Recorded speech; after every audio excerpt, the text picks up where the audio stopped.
This is a true story of Sergeant Larry Thomas, a soldier that found himself lost in the Iraqi desert. This is the account of what happened. Stories are verified through the National Archives Records Center, St. Louis, Missouri. This is the true story of Sergeant Larry Thomas, a Gulf War veteran who was lost a full day in the Iraq desert after getting lost on his way to battalion to deliver an S2 message and to check on radio repairs that was to have been received by the battalion communications shop. After setting out near dusk, the sky was hazy with dust from vehicles that was traveling afar off to some unknown destination. I grabbed just my helmet and I left my M16 under my sleeping bag, thinking I would return shortly. I took my gas mask as we were required to have it on at all times. So I jumped in the Hummer and headed towards the lights that I thought was the battalion built up. I drove and I drove and I drove, never reaching the battalion camp I had just seen at dusk as I left out. I kept driving towards this light that seemed to be a long ways off, so I kept driving. At least an half hour has passed, and I'm still driving. I never reached my destination. I was so lost. I was miles away from where I started. Where the hell am I? I thought. I had no map and no damn clue where I was. So I kept driving. Surely I would see someone, some America unit out here. I kept driving way into the night, scared, crying, and praying that I see someone. I came up on this camp in the early hours in the morning. As I drove slowly through this unknown campsite, I noticed a track vehicle that I didn't recognize, so I hit the gas. In the Hummer and drove fast through their camp. I heard yelling, but I did not stop. I kept driving, scared out of my mind. When I got some distance away from that location, I stopped the Hummer and got out to look at the vehicle. I could see that I was dragging tents and camouflage nets that had stuck to the vehicle. I thought, oh, Lord, I hope I didn't kill anyone. I was scared and I had to get the hell out of that camp. After dislodging the tent and nets from my Hummer, I started it up, put it in drive, and hit the gas. I kept driving for what seemed like hours. I had no clue where I was. I don't see any American soldiers anywhere. I kept driving and came upon two sand-colored Hummers that was perched atop of a high sand dune. I pulled up beside them and turned off my vehicle. I was too scared to approach whoever was sitting or sleeping in the Hummers next to me. So I went to sleep. I was tired and exhausted, sore and mentally unstable. I woke up to an early sunrise and noticed that the two Hummers that was parked next to me last night was now gone. How long have I been sitting here alone? When did they leave? I didn't hear a vehicle start up last night. I must have been in a deep, deep sleep. So I started up the Hummer and started driving, not knowing where the hell I was going. I just kept driving. In the distance, way off, I see a dust trail, I think, so I started driving towards the dust trail. Who could it be? Americans or Iraqis? At this point, I was going to at least see who this convoy was, so I kept driving towards that dust trail. After about what seemed to be an hour or so, I saw it was a transportation unit and it was an American unit. I headed towards the lead vehicle to head it off. I was turning my headlights on and off to get their attention. It was about noontime when I reached and stopped the lead vehicle. I approached the captain, saluted, and stated that I was Sergeant Larry Thomas from Headquarters Battery, 18th Field Artillery, and sir, I am separated from my unit. I got lost a day ago after I left my unit headed to battalion to check on equipment repairs. Can you please help me to get back to my unit? The captain stated that he would look up my unit and send a radio message to get their grid location. After some radio chatter for about 20 minutes, I had my information to get back to my unit. I shot an azimuth from where the convoy was back to my unit's location. I thanked the captain with tears in my eyes for his help. I was so thankful and got back into my Hummer and headed towards my unit, according to the map that was given me. I drove for 4 hours before I could see in the distance my unit. I kept driving, and I noticed that it was lunchtime and they were in the chow line as noon had come and gone. I pulled up behind my tent and shut the Hummer off and just sat there, looking crazy and lost. How could this have happened to me? Surely the Lord was riding with me that night. I was crying out so. Thank you, Jesus, for saving me, I cried, tears flowing down my dusty face. weeping out loud that I made it back without a scratch, without being captured, without being killed. I composed myself and wiped my face with the end of my t-shirt. I was looking bad, like I'd been running for my life, all dusty and filthy from the night before. I got out of the Hummer and went into the tent and sat on my cot. I felt my weapon underneath me, sticking me in my butt. I pulled it from my sleeping bag. So I took my weapon and headed towards the chow line. As I approached, Specialist Weeks said, "Sergeant Thomas, where the hell you been?" Loudly, so everyone could hear, I said out loud, "I was lost in the desert last night and I'm just getting back." These fools all laughed, so I said angrily, "Look, motherfuckers, if you don't believe me, go look at that back of my Hummer, shit thrown everywhere. Hell, some of the equipment might be missing. I didn't know and didn't care at that moment. So I grabbed some shitty food and went with SPC Weeks to that back of my Hummer. He said, 'Shit, man, what the fuck happened?' And stated, 'I told you my dumbass went to battalion to pick up them repaired radios, but I never made it. The light that I thought was battalion was not battalion. I've been driving all through the night to try to get back here before our unit moved closer to Kuwait.' I told him, 'Man, I have never been so scared in my life.' With tears in my eyes, SPC Week knew I was serious then, and he said, 'Damn, man.' We went into our commo tent. I sat on my cot, just staring into space. I got up, pulled off them dirty-ass clothes, and went to take a cold shower. Thank God, not a lot was going on in the camp for us. Communications was working well throughout our campsite. I showered, got dressed, and sat on my cot, thinking about home and why the hell have I not received a care package from my wife.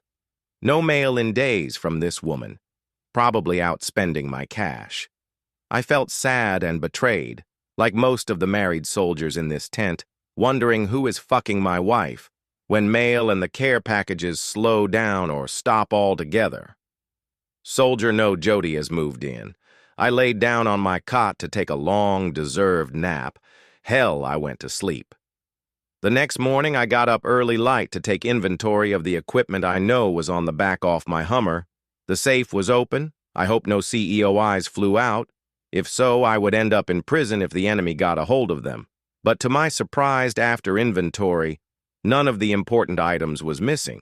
A bruised ego, I felt. I got lost in the desert and no one believes me. What the fuck now? Why the fuck am I here? Sitting around in this fucking hot desert waiting for a war to happen, my woman in the States, fucking some other man, all this shit. We finally got our movement orders, and what do you know, it's after midnight. You can always count on the Army to mess up a good night's sleep. Formation was called to issue directives. All that was left to do was to break down the tent and load up the equipment and convoy to the next location, wherever the hell that is. Morale was high, and so was I on these Betty cigarettes we get from the locales. They give you a buzz just enough to be hyper and excited to be shot at by the enemy. We headed out of the compound. It was around 1:30 in the morning when we finally got underway.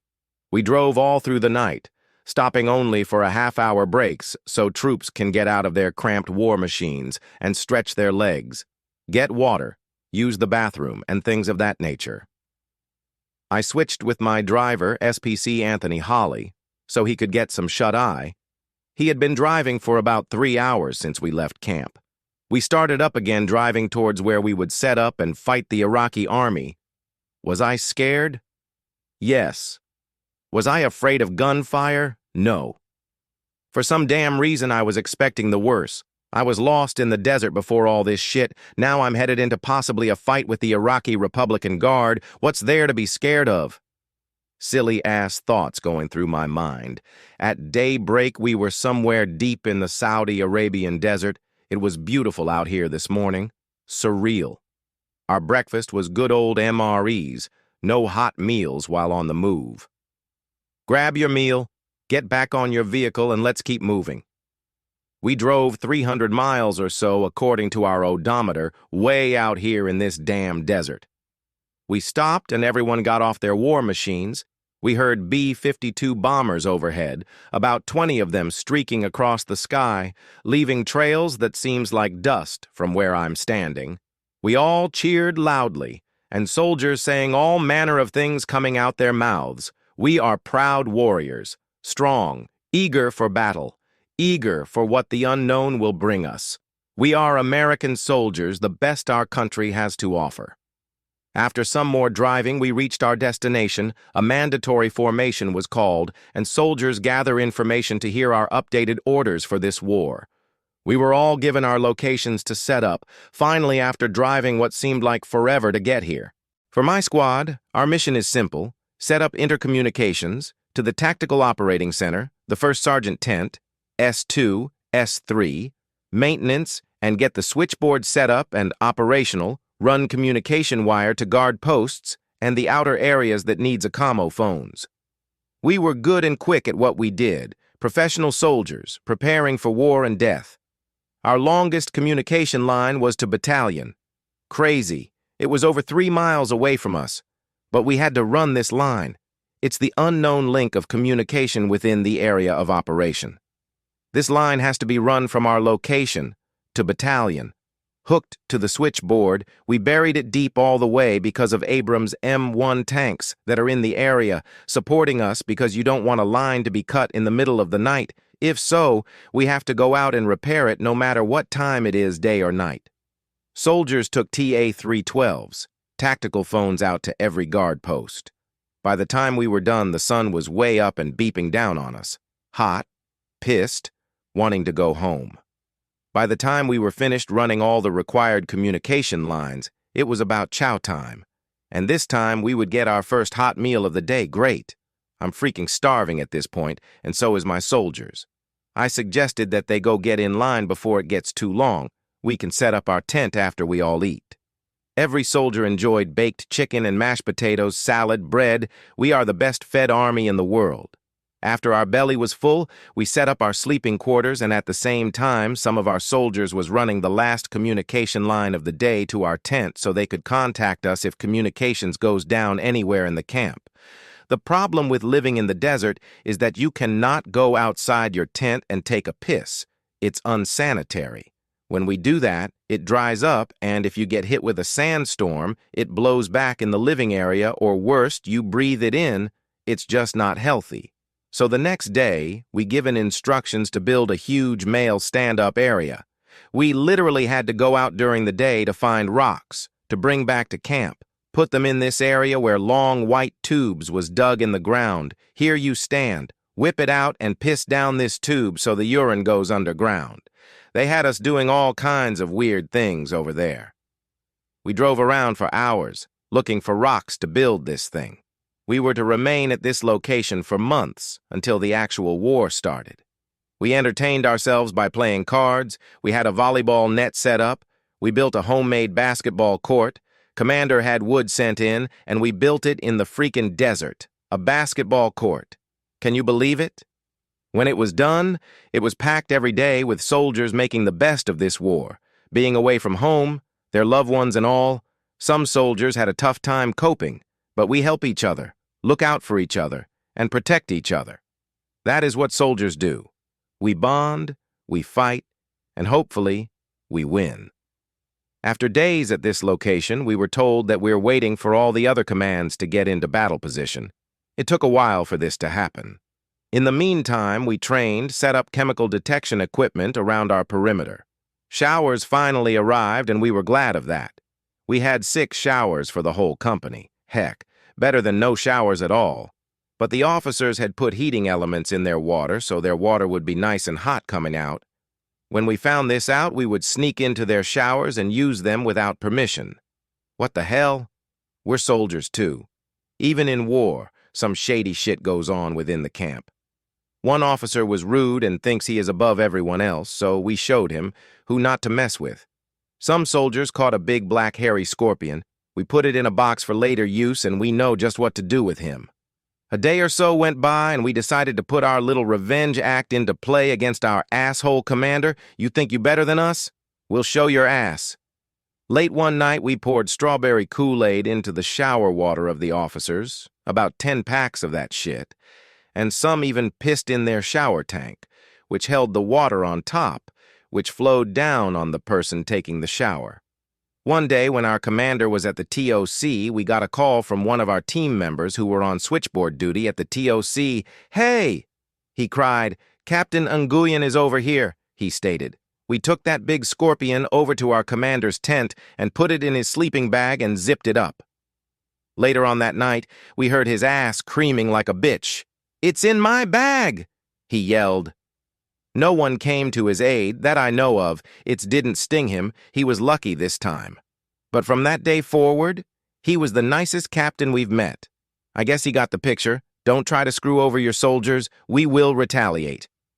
The convoy was long, about 15 Hummers, filled with soldiers, heading in towards Kuwait, not knowing what we would see when we got there, but knowing we would see dead Iraqi soldiers for sure.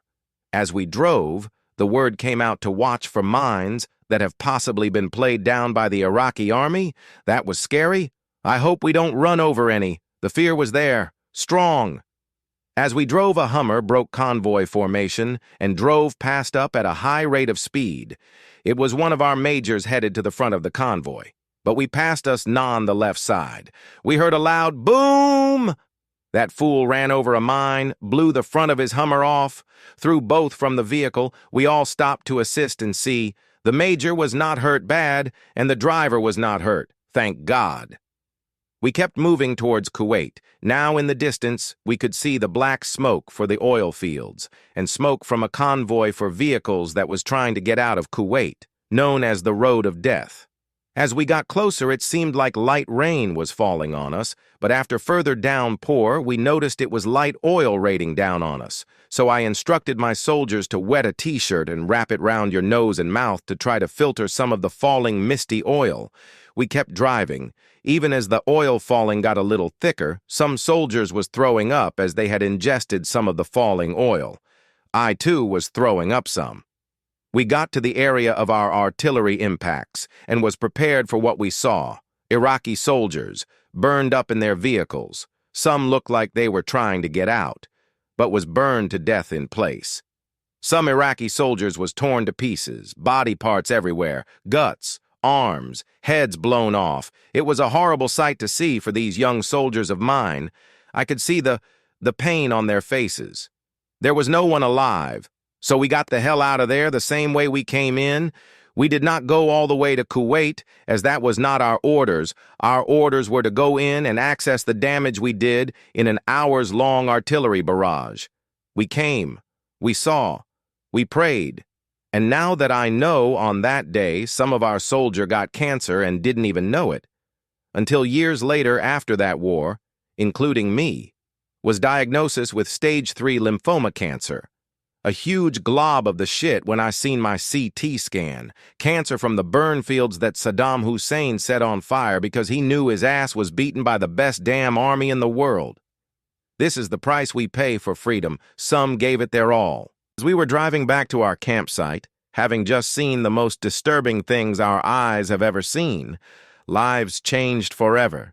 Some soldiers still throwing up on the way back. Our uniforms drenched in oil from the burning oil wells Saddam Hussein set on fire as he retreated. Soldiers was quiet, except the ones throwing up, in deep thought of what's to come of this, not knowing the full measure of what just happened to us. But we are soldiers. We signed up to give our lives for this country on the battlefield or years later, when a health problem arise from your service in this war. I pray these sacrifices the soldiers made is appreciated. I know I have profound respect for these soldiers. They performed above the call of duty during this war. We got back to camp and formation was called to receive an after-actions report from our commander. After receiving the report, we went back to our tents to get out of these oil-soaked uniforms, take a shower at some point, and reflect on what the hell just happened to us. We remained at this campsite until the war was over. 100 hours it took to defeat Saddam Hussein after the first shot was fired in this war. 100 hours and some soldiers got cancer and didn't even know it. 100 hours it took to change some soldiers' lives forever. We sat there in that camp for a week until we got the word that the war is over. Units are preparing to pack up and head back to the docks where the vehicles are loaded for the return to the world. The USA. That was the best news any soldier could get. This madness is over. I survived somehow. Being lost a full night. I survived that with the help of the Lord. Being shot at. I survived that. I survived this war. Now it's time to go home, to what I don't know. My wife have stopped sending care packages. I have not received any mail in weeks. Actually, I'm feeling abandoned by my wife. I don't know what to expect after I hit the States. Do I have a marriage left? After winding down and have time to relax, me and Specialist Holly went to the movie tent that was set up to watch Rambo on VHS. Someone sent the major, "We love to watch movies. It breaks up the thoughts going through your head for a while." As the movie tent began to fill with other soldiers eager to watch the Rambo movie, we just sat and talked about what we seen on that mission to Kuwait today, as we accessed the damage we did. The major came in to pop in the video and everyone was excited. He popped in that tape and the movie started like a regular movie for a few minutes. Then the screen just changed to a woman and two men in bed with masks over their faces. The woman did not have on a mask, but she was naked along with the men laying next to her. We didn't know what was going on, but turned out it was the major's wife in the States cheating on him. He got mad, overturned the TV. Soldiers was running to get out the tent because he had a weapon on his side. Hell, soldiers was scared and didn't know what he would do. Talk about messed up. His wife in bed and everyone in that tent waiting for a Rambo movie saw his wife naked. I had to wonder, is my wife doing the same thing or worse? Is she cheating on me while I'm over here serving my country, running for my damn life over here? I dread to think of it, but I will see when I get back home. After we got the orders to move back to base, which is the docks in Saudi Arabia, it took days to load up our equipment for the long ride back. As we departed the camp, some soldiers began to leave behind equipment. Some of our soldiers left behind tents, camouflage nets, and things they did not want to carry back. As the convoy was underway, you could see other soldiers dumping equipment off their vehicles as we drove the path back to base. No one said anything. It's part of war. It took days for us to drive back to base. Some vehicles broke down and were left, on fire, of course. Then we got word that Saddam Hussein was captured in a hole somewhere. Carrying $700,000, he was dragging that money around. It was good news to my men. We also got word the engineers, was finding bunkers full of gold and money the Iraqi army took from Kuwait and hid it in the desert. Some soldiers have all the luck, but I was not about to take any chances of trying to take a souvenir from this war. I don't want shit, but to go home to what's left of my home after this damn war. Some soldiers were caught taking weapons they found back, but that would get you in serious trouble. Some soldiers found out the hard way after we got back to base. I had to go around with Specialist Holly to collect all CEOIs as I am the ComSec custodian for the battalion. After I collect all and confirm receipt that I have them, now I must destroy them with fire. I have to burn all these CEOI books that are classified. I had a team go around to all vehicles and erase the codes from the radios, clear them out. I had to have all personnel turn in their night vision goggles. They have to be accounted for and secured in the vault, along with all ComSec equipment. I took my job very serious, and I could go to prison handling this type of equipment. We turned in all M16s to the armory, inventoried all communication equipment, and give an after-actions report to the commander, that all is secure and accounted for. After staying up late and burning all the ComSec books, I finally can relax a minute. I got some hot chow and headed back to my sleeping area. The food they cook in base camp is better, they contract the Saudis to feed us, and they did a great job of that. Relaxing, some playing pool, some playing cards, but all waiting for that flight off this sand. The next day, we loaded all the vehicles on the huge ships for the ride back home. It took hours for this to be completed. After all the vehicles are loaded and secure, we can just wait it out. The day came for us to get on that huge plane and fly the 13 hours back to American soil. We loaded up on the plane, entered the cabin, sat down in that seat, and cried joys of relief. I am going home. Finally, I am going home. As we sat in our seat, the plane taxied down the runway and lifted off. I was so glad to see that sand leave my sight for good. I felt we did a good job. We didn't lose one soldier. We brought those young men back home to their families. It felt good. The flight was long, tiresome, but yet pleasing. After hours of flying, we flew into Charleston, South Carolina. As the plane approached the city, we could see the city lights. Chill bumps went over my skin. Will there be someone to greet me? I wondered. My mother, perhaps? Sisters or brothers? They know I'm coming home. After we landed and taxied to the terminal, we could see people with flags, signs, banners, and waving American flags, cheering with joy for the soldiers. When the plane stopped and the seatbelt sign went off, after a greeting from the crew and pilots of the plane, we got up, grabbed our gear, and headed for the exits.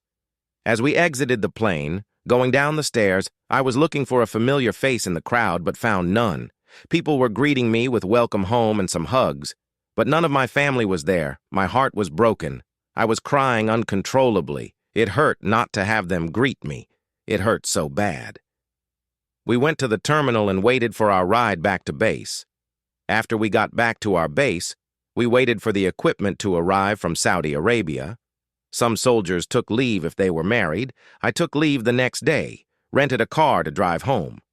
I finally got to my apartment door. It was about 3 a.m. in the morning. My wife's car was outside, so I knew her ass was home. I knocked on the door, no answer. I knocked harder. I guess my wife didn't bother to look through the peephole. She just opened the door, saw it was me, and ran down the hallway in her undies. I was home, and she was doing some vile crap. So I opened the apartment door, went in, turned on the lights, and there was a suitcase on the couch with a man's clothing in it. I picked it up, threw that shit off the third-floor balcony. I went in the kitchen, and on the kitchen table was 2 big bags of marijuana. I took both bags, went into the bathroom, and flushed that shit down the toilet, no doubt bought with my damn money. Then I thought I heard someone moving in a closet. I opened them up, and there was a dude, just standing there looking scared as shit. I grabbed him by the neck and dragged him to the front door and threw his skinny ass out my apartment.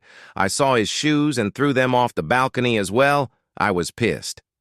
After a few minutes in the apartment, I left and said, fuck it. Got in my car and found a cheap motel to stay in. The next day I got up and her sister contacted me and told me she had him living in my home for a long time. I was hurt and wanted to hurt someone. I held my composure and went and drove the few hours back to my base. Even though I had a 15-day pass, I was sad and unforgiving. That's why the care packages stop. The letters stop. Your ass back here cheating while I'm over there fighting a stupid-ass war. That week I filed for divorce. I got back to base, went upstairs and laid on my bed, crying that I have lost everything in this war. Fast forward to 2024, here I am with stage 3 lymphoma cancer, dying from a war that was a lie. Master Sergeant Dan Wright passed in 2015 from the same cancer. Here we both worked at Elbit System of America, building Apache mission processors for 14 years. Rest in peace, Dan.